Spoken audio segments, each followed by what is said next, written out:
RJD LDF വിടില്ല എന്ന് സംസ്ഥാന അധ്യക്ഷൻ എം വി ശ്രേയാംസ് കുമാർ പറയുന്നു. അതിൻ്റെ ഒരു പ്രതികരണം നമുക്ക് ലഭിച്ചിട്ടുണ്ട്. ആ പ്രതികരണത്തിലേക്ക് ആദ്യം കടക്കാം. ഞങ്ങൾ ഇതുവരെയായിട്ട് മുന്നോട്ട് കൊണ്ട കാര്യം ചിന്തിച്ചിട്ട് പോലുമില്ല, പാർട്ടിയിൽ ചർച്ച ചെയ്തിട്ടില്ല. ചർച്ച ചെയ്ത കാര്യങ്ങൾ എങ്ങനെയാണ് പൊതുമണ്ഡലത്തിൽ ചർച്ചയാവുന്നതെന്ന് എനിക്കറിയില്ല. LDF ഒരു തർക്കമില്ല എന്നുള്ളതാണ് ഏറ്റവും പ്രധാനപ്പെട്ട കാര്യം. നിലമ്പൂർ UDF മണ്ഡലമാണ്. ആ മണ്ഡലത്തിലെ പരാജയം എന്ന് പറയുന്നത് LDFൻ്റെ 2026 തെരഞ്ഞെടുപ്പിനെ ബാധിക്കുന്ന ഒന്നല്ല എന്നുള്ളതാണ് കൃത്യമായ എൻ്റെ വിലയിരുത്തൽ. പാർട്ടിയുടെ വിലയിരുത്തൽ അത് തന്നെയാണ്. എനിക്കൊരു സംശയമില്ല 2026 LDF തിരിച്ചു വരുന്നുള്ള കാര്യത്തിൽ. എം വി ശ്രേയാംസ് കുമാർ പറയുകയാണ്, LDFിൽ ഒരു തർക്കവുമില്ല, അടിസ്ഥാനരഹിത പ്രചാരണമാണ് ചില ആളുകൾ നടത്തുന്നത്. നിലമ്പൂർ തോൽവി 2026 ഭരണ തുടർച്ചയ്ക്ക് തടസ്സമാവില്ലെന്നും എം വി ശ്രേയാംസ് കുമാർ 24 പറഞ്ഞു. ദീപക് തരമണ കോഴിക്കോട് നിന്ന് വിവരങ്ങളുമായി ചേരുന്നു. Deepak, good morning.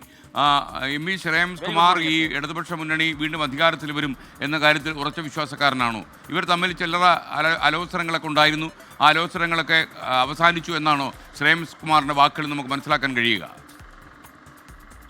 SKN 3 കാര്യങ്ങളാണ് പ്രധാനമായും എം വി ശ്രേയാംസ് കുമാർ, RJDയിലെ വീണ്ടും സംസ്ഥാന പ്രസിഡന്റായി തെരഞ്ഞെടുക്കപ്പെട്ട എം വി ശ്രേയാംസ് കുമാർ വ്യക്തമാക്കുന്നത്. അതിൽ ഒന്നാമത്തെ കാര്യം, ഇടതുമുന്നണി RJD വിടുന്ന പ്രശ്നമേ ഇല്ല എന്നുള്ളതാണ്. കാരണം RJD അങ്ങനെ എന്തെങ്കിലും ഒരു കാര്യത്തിൻ്റെ പേരിൽ മുന്നണി വിടില്ല, അങ്ങനെ ഒരു കാര്യം ആലോചിച്ചിട്ട് പോലുമില്ല. പക്ഷേ ഇത് ചിലർ വാർത്തയാക്കി അല്ലെങ്കിൽ ചിലർ പ്രചരിപ്പിച്ചു, അതൊക്കെ അടിസ്ഥാനരഹിതമായ കാര്യമാണ്. പാർട്ടിയിൽ അങ്ങനെ ഒരു ചർച്ചയോ ആലോചനയോ ഇല്ല എന്നുള്ളതാണ് ഒന്നാമത്തെ കാര്യം. രണ്ടാമത്തെ കാര്യം അദ്ദേഹം പറഞ്ഞത് LDFിൽ ഒരു തർക്കവുമില്ല എന്നുള്ളതാണ്. അതായത് LDF ഒറ്റക്കെട്ടായി പോവുകയാണ്, മുന്നണിയിൽ നല്ല ഐക്യമുണ്ട്.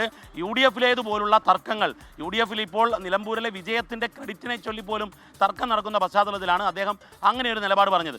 മൂന്നാമത്തെ കാര്യം അദ്ദേഹം പറയുന്നത്, നിലമ്പൂരിലെ പരാജയം അത് നിലമ്പൂർ UDF മണ്ഡലമാണ്, അതുകൊണ്ട് തന്നെ ആ പരാജയം ഏതെങ്കിലും രീതിയിൽ ഇടതുമുന്നണിയെ ബാധിക്കില്ല എന്നും 2026 പൊതു തെരഞ്ഞെടുപ്പിൽ വീണ്ടും ഇടതുമുന്നണി സർക്കാർ തന്നെ അധികാരത്തിൽ വരും, അതായത് തുടർ ഭരണത്തിന് തുടർച്ചയുണ്ടാകും എന്ന് എം വി ശ്രേയാംസ് കുമാർ പറഞ്ഞു വയ്ക്കുകയാണ്.